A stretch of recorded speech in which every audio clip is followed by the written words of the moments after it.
I'd like to thank DNB Bank for their partnership, and of course I'd like to thank all the sponsors for making this event a great success. And without any more Catsimatidis to introduce the Lieutenant Governor, I think her presence here indicates the support that the political leadership is giving to the maritime sector and to developing New York more and more as a maritime town. So, John, thank you for being with us. You all know John Catsimatidis, and I say our next mayor. John, thank you for being with us, for supporting this event. Thank you. Thank you, Nate. Now, on behalf of all New Yorkers, I want to thank Capital Link and DNB Bank. I used to do business with them 30 years ago for helping put this together.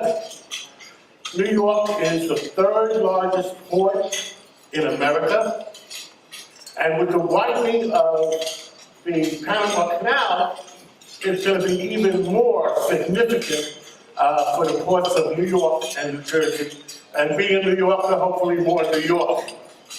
I want to thank the Lieutenant Governor, our 77th Lieutenant Governor in New York, for being here today. She became Lieutenant Governor about a couple of years ago, about 2 years ago. And she's also in charge of the economic development of New York. You know, New York has 62 counties. And last year she went through all 62 counties, traveled 51,000 miles just in New York State. And she's also in charge of economic development. She has set up 10 regional offices to make sure things are happening in New York. Things have to happen in New York. They haven't been happening for a while, but we have confidence in you that you're going to make it happen. Now, with no further ado, because nobody can listen to me today, I want to invite the Lieutenant Governor, and Lieutenant Governor, please come up and tell us what can we do to make things better.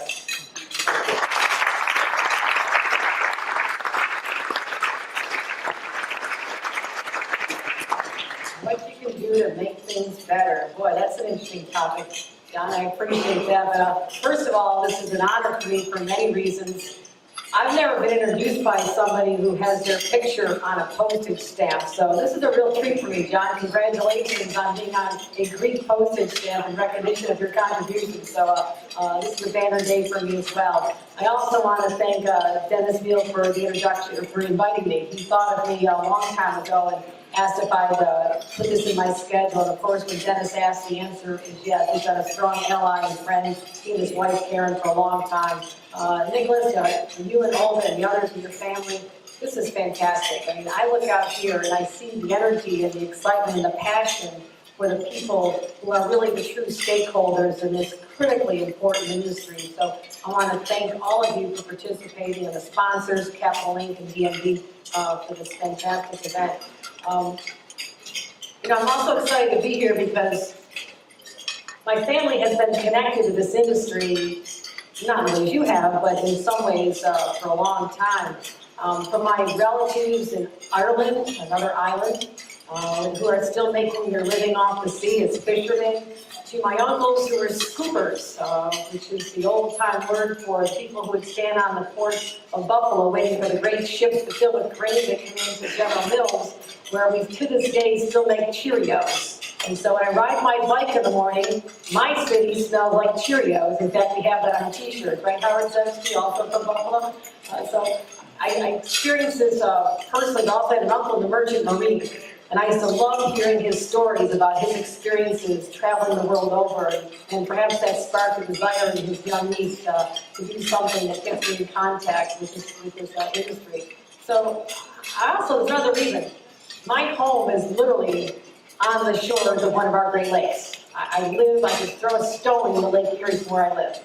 And so it's very exciting for us to see the cargo ships going by. Indeed, this morning, my husband, who I see about half the time these days, he lives in Buffalo, he was on the phone with me this morning. We have our morning call, how things going. All of a sudden, he drops the phone and it like hangs up on me.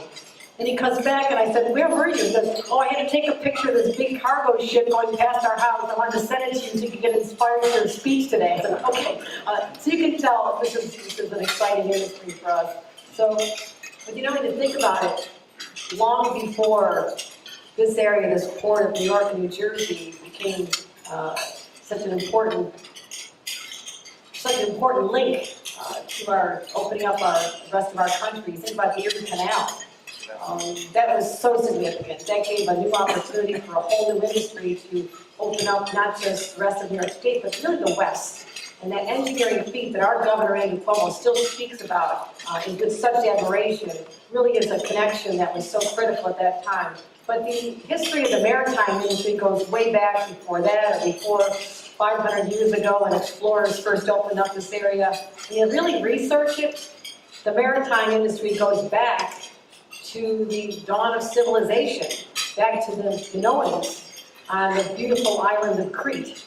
And if you've ever been there, if I wasn't Lieutenant Governor of New York, I mean, I have to say Manhattan is my favorite island, but second favorite would have to be down to Crete, where they are credited with really the origins of this incredible industry. So if you think about this rich and long history, let's also talk about the present, which I would also say is rich and strong. And we've heard from a lot of speakers today, and you know that this area we're very proud is just a global center for commerce. And we talk about the containerized cargo movements. They're just continuing to grow. I mean, everything we're wearing and sometimes eating or the bed you sleep in, they probably came on a cargo ship, a size that we could not even anticipate years ago. So this industry is truly, truly booming. Our international trade has expanded, and we're continuing to find more opportunities. Just this time last week, I was with our United States ambassador to Canada and meeting with people and businesses up there, talking about new opportunities for export opportunities to our country, but also taking a delegation of New Yorkers to the north to find new opportunities for them. So our governor and I are very invested in trying to continue the growth of exports and imports. And we also know that it fuels your industry as well. So that's something else that's going on in the present. I also know that you had an opportunity to listen to my friend Howard Dembski earlier, some of you, and he is truly the guru of all this economic development in the state of New York, and he was an important part of the renaissance of bringing back Buffalo, which, if you know Buffalo, has seen better days, and now it's absolutely on fire. There is a resurgence going on that even people like myself couldn't anticipate. So I know he talked about how important this industry is to the state of New York, and I will just put an exclamation point on everything he said. But as John mentioned when he introduced me, one of my duties as Lieutenant Governor is to chair what we call the Regional Economic Development Councils, and in fact, when I leave here shortly, I'll be going to chair the New York City Regional Economic Development Council. And what this is so fascinating, and what it does, is a whole new way of delivering economic development dollars to our state. And it's no longer just the bureaucrats in Albany who say, okay, who's got the most political clout, let's give them money. That doesn't happen anymore. It is based on local people identifying industry clusters and making sure we have the money to support that. And what I have seen in this capacity, this is where your industry is linked to this, I have seen an explosion in businesses, new factories, goods being manufactured in our own state of New York, who are all going to rely on you to get them out to the rest of the world. That's what I've seen in my position and why I'm so excited. I've mentioned the past, I've mentioned what I see in the present, but what I think is more important than we talk about for a few months today is the future of your industry. And I truly believe, as does the governor, that your continued health and vitality here in our state and in this port of New York is really linked to our health as a state. We're that closely aligned. So let me give you some reflections on the future. Just 2 days ago, I found myself overlooking the New York Harbor. I was on Staten Island. I was there as I was preparing my remarks to speak to the families of people who were lost in 9/11. And I actually had gone past Sandy Hook, where the pilots trained. And I reflected that not long ago I was out there, and they actually put me in a simulation to try and see if I could actually pilot one of these ships through the New York harbor. Well, at the end of that experience, I think everyone there, and myself included, concluded that I'm in the right profession, that I should probably not venture into piloting these huge ships through our New York harbor with the safety red. Probably everyone involved in the insurance industry here today is just as happy I'm not either. So it's just a simulation. But as I stood there and I looked out in the harbor, first I could see the Statue of Liberty standing so prominently and still welcoming immigrants from places like Greece and from Ireland, where my family came from. But I also looked out and I saw the Freedom Tower. And for that night, I saw the two beams of light go to, in some sense, replace or remind us of what had stood there, the Twin Towers. But I also looked out and I saw the future, and that was this harbor so full of ships. The commerce that continues even after such an event like 9/11, that demonstrates to me the resiliency of your industry. And it also occurred to me, your industry started at the dawn of civilization.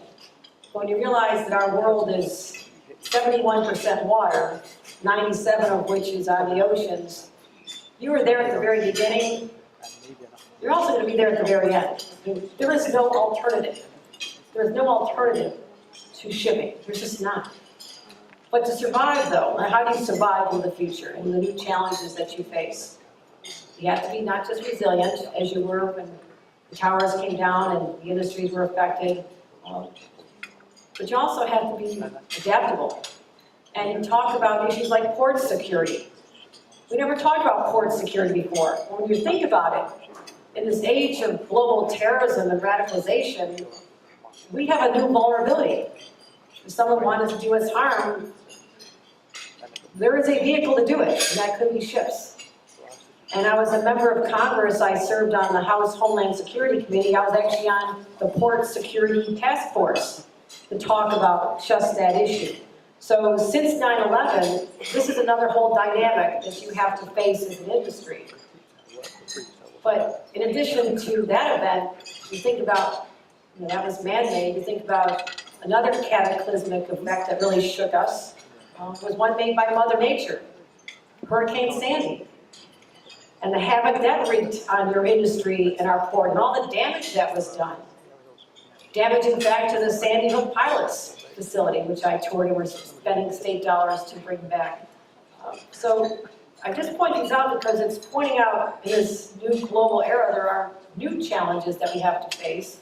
And talk about Mother Nature and Hurricane Sandy, there are global climate change impacts that we need to be addressing now, because I don't know the impact of changing water levels and what that's going to do to your shipping channels. I don't know that right now. Perhaps you do. Or what do droughts do? When you're used to shipping a certain amount of products and produce, grains from farmers, when they have a drought, that industry could die. So these are effects of the climate that we have to address. So the question becomes, how are all of us reducing our carbon footprint? And I know the shipping industry is at the forefront of this, and I'm so impressed when I see how we're outfitting our newer ships to be leaner, more energy efficient. That is what we have to do, something we would not have had to think about years ago. Again, a challenge into the future. Also, are we innovating enough to be ahead of our competition? Now, I'm a biased person. I'm hoping that you're all headquartered in New York. You're probably not all there, but we'll work on it. With that being said, are we properly harnessing technology to address your logistics and your supply chains and other challenges that you face? Are we being smart enough in that space? And these are only questions that you can answer as an industry, but they're on my mind, because I'm hoping that you know how to answer them. But there are two areas where, as a state, I'm going to raise some questions where the state is working hand in hand to address them. And these are areas, two of them. One is infrastructure. And you have Pat Boyd here, who's our executive director of the Port Authority of New York and New Jersey, and perhaps he's told you all the exciting things we're undertaking to make sure that your industry remains healthy. But we know we have a responsibility. We don't expect you to go out and dredge the ports. We don't expect you to maintain the roads and the bridges and the critical links to get the products that come in on ship out to the rest of the country. We don't expect that. That's a job of your state government. But it is a job that our governor, Andy Cuomo, has leaned hard into. He does not step back from that. In fact, he is undertaking some of the largest, well, the largest infrastructure investments in our state's history. So you look at what we're doing with the MTA, the roads, the bridges, the airports. We realize that we're all connected here. You need to know that these roads and bridges are going to be able to carry the trucks or carry the cargo that just came from another country across the globe. And we are going to make sure we get it right. We're also dealing with challenges and new opportunities. We heard about the Panama Canal expansion. You're all thinking about this. We've been thinking about this for a long time. But is the New York Harbor big ship ready? If not, we're going to get there. We are going to get there. We are going to make sure that we can handle the Panamax ships. I think it's a great phrase, the ships that are going to be going to the Panama Canal. And it's even changing the height of a bridge. Who would have thought that we'd be willing to do something like that? Say, in order to meet your needs, we are spending dollars as a state and a region on raising the height of the Bayonne Bridge. So we're prepared for this. We understand the role we play. We'll take care of the infrastructure. The last area where I'm troubled, not just for your industry, but for others as I cross the state, are we attracting the numbers and the caliber of talent that you need to go forward in your industry? Are we doing the best job we possibly can to get young people excited about all the opportunities, whether it's the building, the construction, the financing, the insuring, the venture capital? There's so many different prongs. This is what's so fascinating about your industry. But are we attracting young people to go? The number one concern I hear from employers, and I talk to them all day long in my job, is not about high taxes anymore, because we have reduced taxes. The tax burden in New York State is dramatically lower than what it had been before our governor was elected. I don't hear so much about regulations, because our governor is leaning hard into finding ways to remove those barriers. And if there are barriers that you're facing as an industry that the state of New York can help you with, we will have that conversation. We want you to be competitive in our state. But employers can't find people with the skills they're looking for. And that is why we are so honored and fortunate to have SUNY Maritime School, which I visited multiple times right here in the Bronx. I know you're going to be hearing from the president shortly. But we have a skills gap. We have a gigantic skills gap. And I'm going to continue finding ways through our regional economic development councils, the community college councils that I chair, the state workforce development board that I also chair. I'm sort of the intersection of all these challenges. But I need you as an industry to come forward and tell me the specific skills that you're looking for in your future workforce. And are there ways that we can work with our educational institutions and start teaching them today what you're going to need in 3 to 5 years? That's the secret sauce. That's how we become competitive. So you don't have to spend as much money on training, and if people come in and have apprenticeships and opportunities to work with you, it results in a higher retention rate, which means you spend less money replacing people. I come out of a business family. I know these are the challenges that you face. And as a state, we can work closely with you. So those are some of the areas I could go on for a long time, but there's one other area, just a personal note. Are we doing enough to attract young women into this industry? I think there's great opportunity there. And this is something I hold roundtables about, I have conversations. I know we can do a better job getting girls in middle school to think about jobs in this industry or in technology or in the STEM fields, innovation, because they can handle it, they're smart enough, but why aren't they being excited about this? And so if you've got answers to that question as well, talk to me. Talk to me, because I want to help solve this for you and make sure that you have the diverse workforce that you need to make us extremely competitive. So, again, I'm just so happy that you're here, that you respect New York State enough to have hosted this here, that we are so honored that you want to be a continued part of our New York family, and know that with Governor Cuomo and myself, you will always have a friend. You'll have a friend in our state capitol, because We need your industry not just to survive, but we need you to prosper. And with that, I wish you well the rest of your conversation. Again, thank you for having me.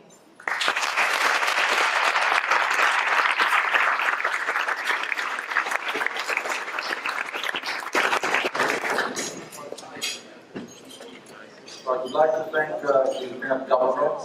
And Dennis, before you go, I wanted to acknowledge your, with great thanks, your contribution. Dennis was the link between Capital Link and the government and our country. And also, if you allow me, I'd like to thank my classmate and friend, Mike Pacicelli, for putting together an amazing panel with the board with John Deckman and Pat Boyd. And of course, I don't want to, there are so many people I have to thank, so I don't want to miss on anybody. I want to thank you all for contributing to this event, we're holding it annually. And I should also mention Clay, who in a way has been the inspiration behind the New York theme, has been saying for a long time, Nicholas, we need to do something to promote not just shipping, but also New York as a maritime center. Here we are. So thank you to everybody, and I'll let you continue with your lunch. And we have a packed afternoon with great panels. Again, thank you very much.